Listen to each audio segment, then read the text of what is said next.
जी दोस्तों, मेरे साथ हैं डॉक्टर साजिद तार साहब। तार साहब, सबसे पहले तो आपके वक्त का बहुत शुक्रिया।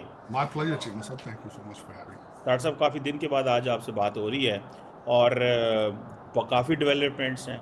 एक तो जारी बात है, पाकिस्तान के अंदर एक इम्पॉर्टेंट डेवलपमेंट हुई कि इमरान खान साहब को जेल से निकाला। सुप्रीम कोर्ट ने इसके ऊपर बातें ऑर्डर दिए, हुकूमत ने कह रहे हैं कि हुकूमतूली की है।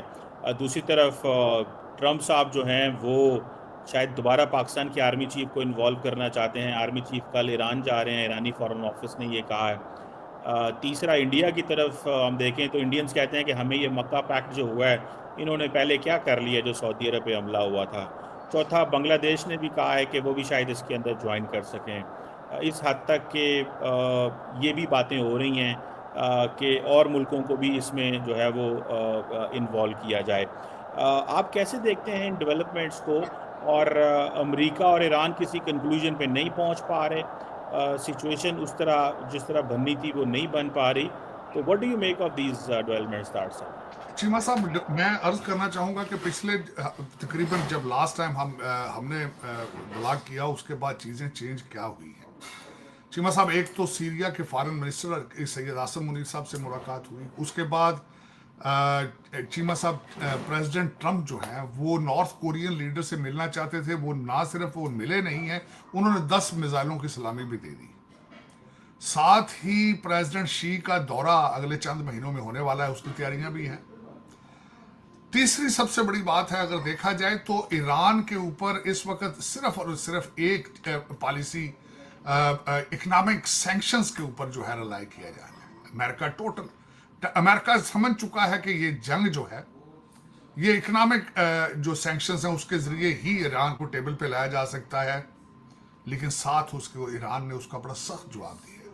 उन्होंने कहा कि जो ममालिक भी इस इकोनॉमिक सैंक्शंस में अमेरिका के साथ खड़े होंगे, बस उन्हें भी तसल्ली कर दिया। चीमा साहब, ये जंग के मुतरादिफ होगा, बल्कि तेहरान ने कहा है हमारे ऊपर जो जो इकोनॉमिक है ये जंग के मुतरादिफ। लेकिन चीमा साहब, जो चीज़ें मैं देख रहा हूँ आज की जो रिसेंट डेवलपमेंट है, उसके अंदर ईरान के सदर ने कहा है कि ना जंग है ना अमन है, हालात ये। IRGC के इस्माइल कानी उनका नाम है। उन्होंने कहा है कि फलस्तीन का मसला ताज़ा है और बहुत हल होने के बहुत करीब है। चीमा साहब, और तीसरा जो मैं एक अगला पॉइंट बयान कि रशिया ने 3 लाख फौज यूक्रेन भेज दी, जिस वक्त अमेरिका के पास इंटरसेप्टर कम हो चुके हैं। साउथ कोरियन पैट्रियट मिसाइल मांगते फिर रहे हैं। प्रेसिडेंट ट्रंप साउथ कोरिया को छोड़ के नॉर्थ कोरिया से मिलना चाहते हैं। उन्होंने 10 मिसाइलों की सलामी दे दी है। अमेरिकन फॉरेन पॉलिसी अब ढूंढनी पड़ती है, नजर नहीं आ रही, नजर ही नहीं आ रही। इस सर्कमस्टांसिस में अगर अमेरिका को सिर्फ आज भी कोई फेस सेविंग देने की कोशिश कर रहा है या किसी पूरी दुनिया को रिलीफ देने की कोशिश कर रहा है, वो मर्द मुजाहिद है, फील्ड मार्शल सैयद आसिम मुनीर। एक वाहिद उम्मीद इस वक्त जो है वो अमेरिकन के लिए मौजूद है, सिर्फ एक, कोई और उम्मीद। अब वो कैसे चीमा साहब, मेरे ख्याल में कोई अच्छी खबर लेकर आएंगे। आपको याद दिलाना चाहूंगा, एक हफ्ता पहले हमारे इंटीरियर मिनिस्टर मोहसिन नकवी साहब जो है वो ईरान का दौरा कर चुके हैं। उन्होंने जाके वहां पे चीजें सॉफ्ट की हैं, रियलिटी बताई है, हालात किधर जा रहे हैं। अब हमारे field marshal who is very clear headed gentleman, who is a very professional soldier, और आज भी मुझे किसी जगह पर, मैं किसी चैनल पर था तो मुझे फिर दोबारा रिपीट करना पड़ा। फील्ड मार्शल साहब, चीमा साहब दे के गए थे स्टेटमेंट टेम्पा फ्लोरिडा में कि दुनिया हमसे फॉरेन पॉलिसीज की क्लासें लिया करेगी, वर्सेस सऊदियां धक्के मार मार के साडा हैंडसम सी ना बंदा, जाली वाला वाला ते बोटॉक्स वाला, उन धक्के मार मार लाया सी। और आज मक्का पैक्ट कहाँ है? दुनिया की सबसे बड़ी ट्रेजेडी चीमा साहब, सबसे बड़ी ट्रेजेडी ये है कि वाहिद सुपर पावर इस्लामिक, वाहिद एटॉमिक पावर, उसकी द मोस्ट पॉपुलर पार्टी जो है वो जिन्नात के जरिए चल रही है। वो जिन्नात के जरिए चल रही है। उसको चलाने वाली कौन है? पिंकी पीरनी है। जो 5 बच्चों को अबेंडन करके आई है चीमा साहब। सबसे छोटी बच्ची 8 साल की ज़हनी मरीज बन चुकी है। तू अपनी धी दी नहीं थे, तू पाकिस्तान का कितों बना लेना कुछ। 3 चीफ मिनिस्टर उसने अपॉइंट किए, 3। वो दुनिया को पता है। यहाँ चंद बीमार डॉक्टर है, वो भी रो रहे हैं। उठे बच्चे, अमीर लोगों के, जो करप्ट लोगों के जो बच्चे हैं बिगड़े, चीमा साहब उनकी हालत भी रोनते हैं, हाय मुर्शिद, हाय मुर्शिद। अब रिसेंट उस पर बात बहुत ज़रूरी है, जो इस वक्त पाकिस्तान के अंदर हालात हैं। सूबों के हवाले से बात करना चाहूँगा कि सूबे इंपॉर्टेंट कितना है, वो क्या सिलसिला चल रहा है, और जो एक सियासी केयास मौजूद है उसको भी डिस्कस करेंगे। लेकिन पहली बात करेंगे मुर्शिद पाक की और हमारी जुडिशल एक्टिविज्म, उसकी बात करेंगे। जो हमारी जजियाँ जो पीटीआई के यहाँ मौजूद बैठी हैं, उनके भी बारे में बात करेंगे। मैं जज नहीं कहता, ए फीमेल जजियाँ।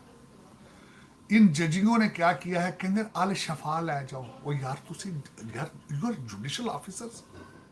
एक प्राइवेट हॉस्पिटल में एक कैदी को किस तरह ले जाया जा सकता है, जिसको अदालत ने सजा दी है, और वो सरकारी जेल में है। कहते शफा लै जाओ। जिस तरह उन्हें एक इसकी जजी उन्हें क्या सी, इसको मेरी मर्सिडीज में लाओ और इसको पिछली एंट्रेंस से लाओ, और उससे कहा गुड टू सी यू, मेरी मदर इन लॉ आपको बहुत याद करती है। हालात जी,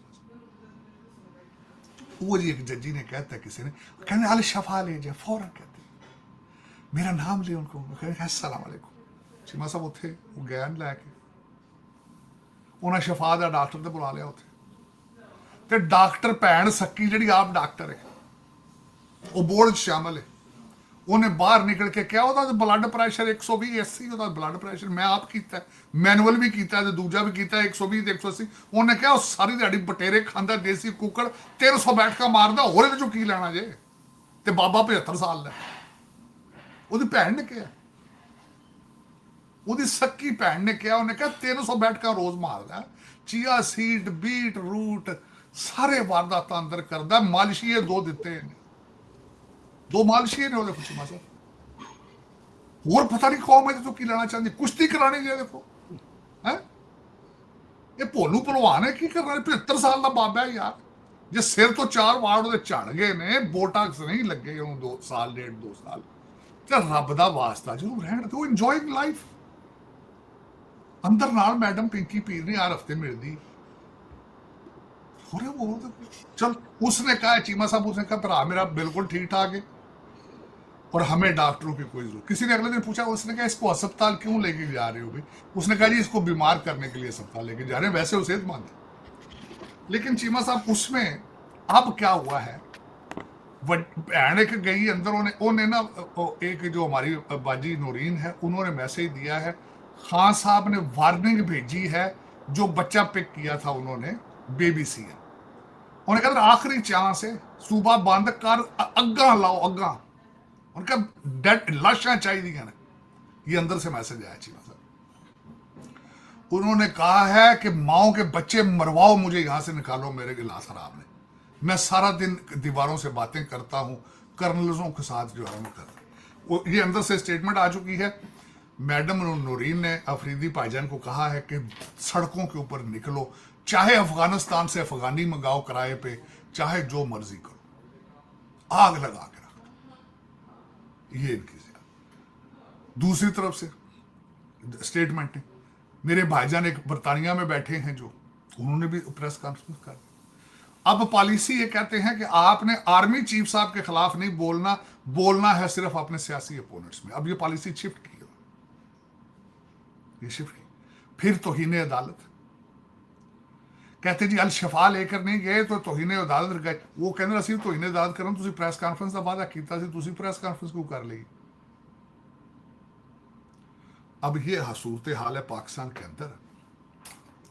लेकिन जो मेरा जाती ख्याल है, जिस तरह मैंने कहा था चीमा साहब, ये लातों के भूत जो हैं बातों से नहीं मारने वाले। इनका हाल आपको, जिस तरह आपने पहले कहते थे ना, लाडले बच्चे हमारे कश्मीरी हैं और ये भी लाडले बच्चे हैं, तो इस तरह काम नहीं। लाडले बच्चों के पास M16 गन आने ना को, इनके पास अफगानी किराए पे कातल ये ले आते हैं, उनको ला के सड़कों पे, पहले आपको पता नहीं पिछली दफा इन्होंने इस्लामाबाद में हमला किया था, जितने लोग अरेस्ट हुए थे मेजॉरिटी अफगानी थे, उनमें मेजॉरिटी अफगानी थे। तो इस चीज़ को रोका जाएगा। जो आज मैं देख रहा हूं कि वो जो पुल सरात है अटक वाला, उसके ऊपर जो है जंग होगी। पीटीआई वाले चाहेंगे लाशें में मिले वहां से, गवर्नमेंट चाहेगी वैसे लितर लितर लुतर मार के देना, छेड़िए ना, ड्रामा करने की कोशिश करेंगे जिस तरह के उन्होंने कश्मीर में किया था कि लोगों को बकरियां का गोश्त ला के लंबे पा छड़ देना, देने मरे पे सारे डेड बॉडी, वो घंटों बाद उठ के हंसते पे होंगे। इस तरह की वारदात ये डालेंगे। मेरे पहले बहुत एक अजीज थे, मोहतरम थे, मैं उस बात के थोड़ा डर गया, उन्होंने कहा 250 बंदा मार गया पिछली बार, कोई कहता सी 300 बंदा मारा है जी डी चौक पे, कुछ कहता फलाने, कुछ कहते जी डेड बॉडियां छुपा रहे हैं, डेड बॉडियां। और यार ना किसी का नाम निकला था ना कोई लिस्ट, जिसका बच्चा मरता है वो चीखता नहीं चीमा साहब, वो मीडिया के रौला नहीं पाता। सोशल मीडिया हर एक के हाथ के अंदर फोन मौजूद नहीं है आज, बंदा कहता नहीं कि मेरा बच्चा मर गया, रौला दस फराडी दुकाना ने यूट्यूब दियाँ खुलियां तो पैसे बना रहे हैं, जो कि प्रायोरिटी मुर्शिद की थी। उसकी वजह इन्होंने पाकिस्तान को सिर्फ और सिर्फ एक चीज़ दी है, वो भी तबाही है, कि 5th जनरेशन वार अपने मुल्क के खिलाफ किस तरह लड़नी है। इन बच्चों को सिखाया है इन्होंने और वो लड़ रहे हैं, पाकिस्तान को बदनाम कर रहे हैं, इंडिया से टो लेते हैं, उनसे उनको फॉलो करते हैं और टीटीपी को सपोर्ट करते हैं। चीमा साहब ये इनके हालात हैं। लेकिन मेरे ख्याल में अब वो कहते हैं ना कि वो दिन गए जब खलील मियाँ फाख्ता उड़ाया करते थे।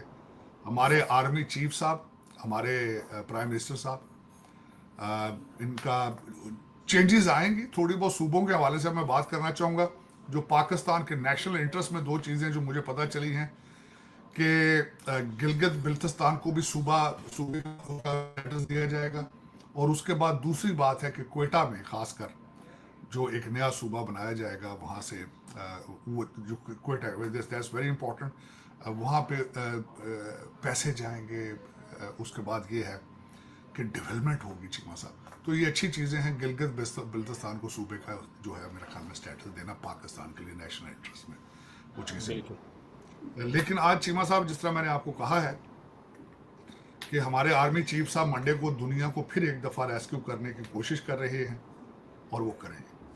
पाकिस्तान अमेरिका के अंदर एक फेडरल जज है न्यूयॉर्क में, उन्होंने हमारा पाकिस्तान का नाम भी उन 75 कंट्रीज़ में था जहाँ से वीज़े, इमिग्रेंट वीज़े इशू नहीं हो रहे थे, उसको उन्होंने हाल्ट कर दिया है। अब उस पर अपील करेंगे वाइट हाउस, लेकिन कुछ अरसे के लिए उसको सेट असाइड किया गया है। तो अब पाकिस्तान से लोग जिनके वीज़े रुके हुए थे वो वापस आना शुरू हो जाएंगे अमेरिका के लिए। ये एक अच्छी बात है, क्योंकि मैं समझता था कि इनको चाहिए था, और उसमें अफसोस की बात है मैं उस आर्डर को इतना सपोर्ट नहीं करता। यूरोपियन कंट्रीज उसमें नहीं थे, और जो टारगेट करना चाहते थे ज़्यादातर प्रेसिडेंट ट्रंप उस आर्डर के जरिए अफ्रीकन कंट्रीज थे, लेकिन उन्होंने फिर लपेट में लिया तो 75 के 75 कंट्रीज, उसमें पाकिस्तान का भी नाम आ गया था। लेकिन पाकिस्तान के लिए खुशखबरी है। जो एक और बात ऐड करना चाहूँगा आज की खबर में, मक्का मुआहदा के अंदर बांग्लादेश ने इंटरेस्ट अपना शो किया।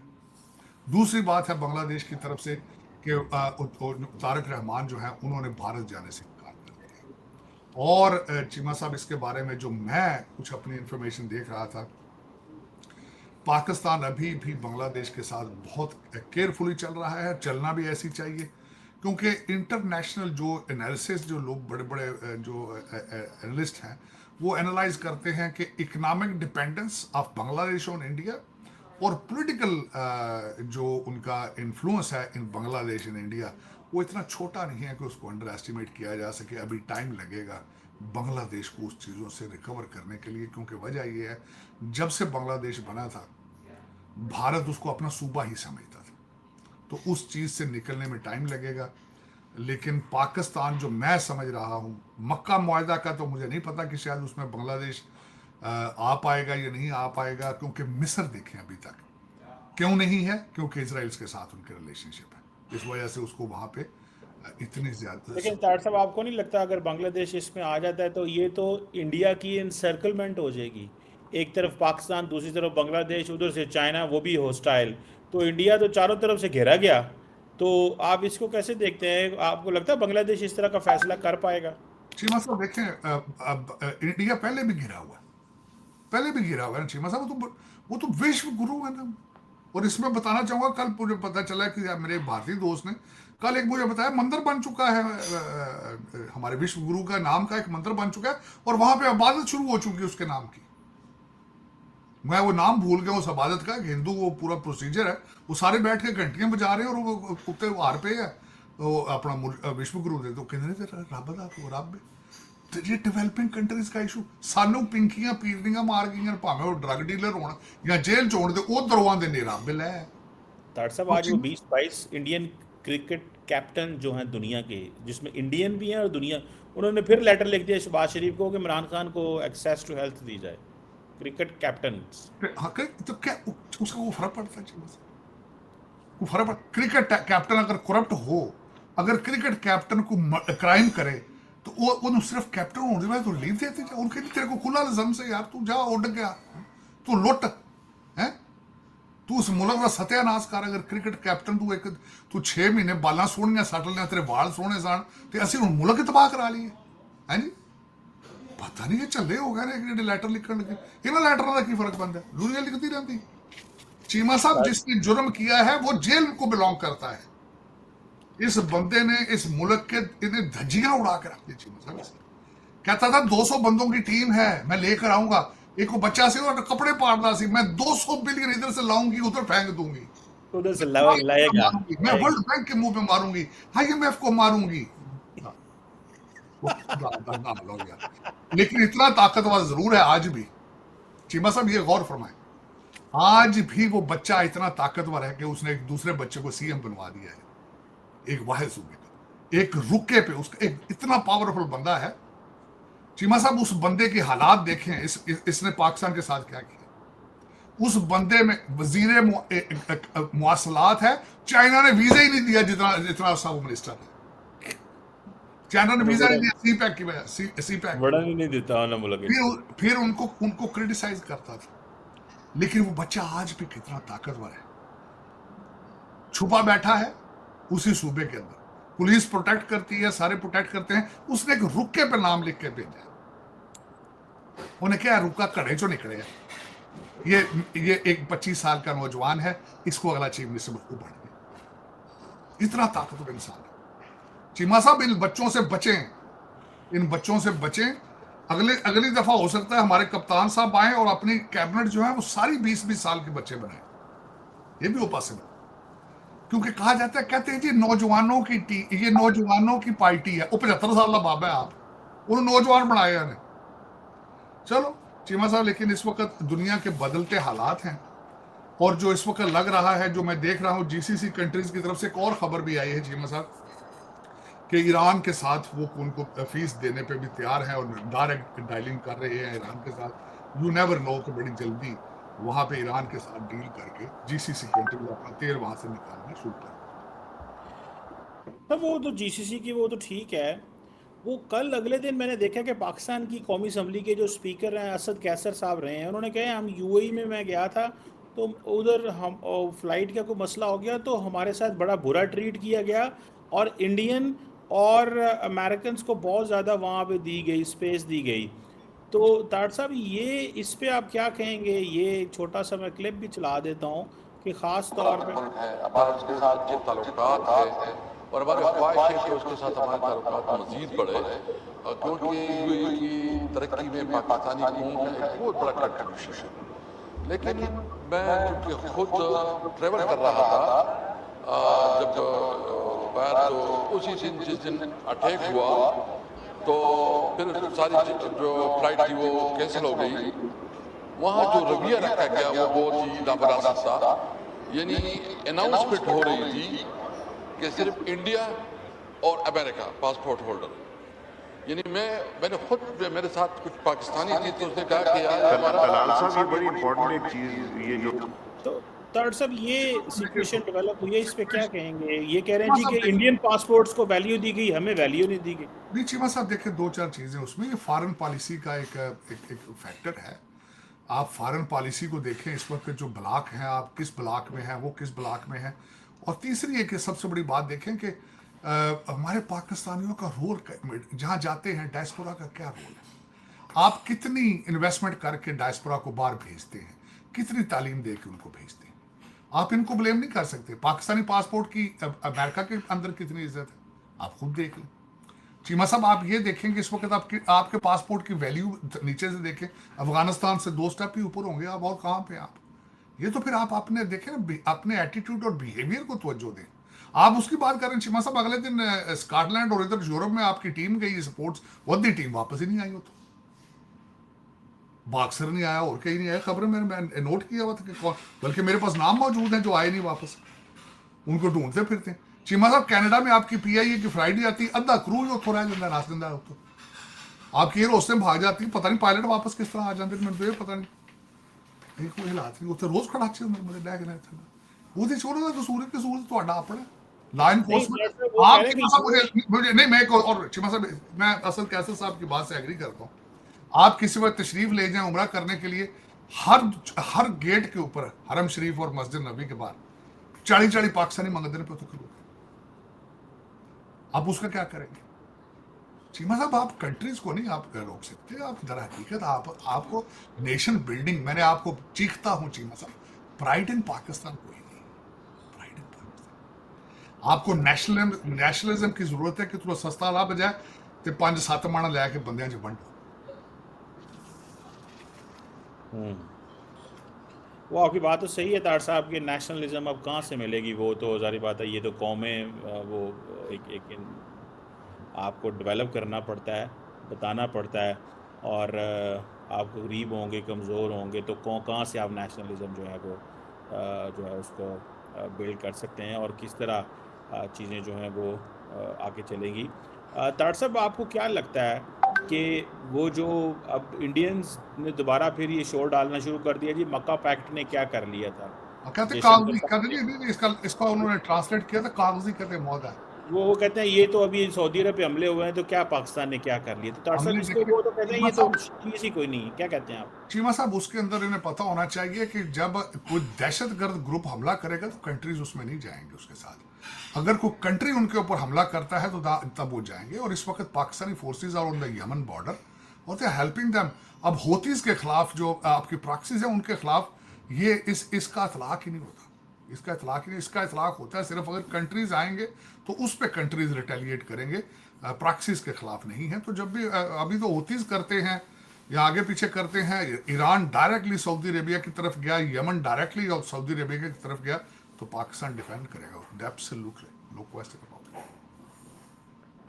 बिल्कुल देखते हैं कि अब क्या फर्दर इसमें से सिनेरियोज जो हैं वो डेवलप होते हैं, क्योंकि बात तो यही हो रही है, इंडियंस कहते हैं जी हमें कोई परवाह नहीं है, और इस हवाले से कि जो ये साइन होता भी रहे डिफेंस एग्रीमेंट, तो हमें इसमें कोई नहीं है। एनी हो, थैंक यू वेरी मच सारे तार साहब, पाकिस्तान ऑलवेज हमेशा जिंदाबाद।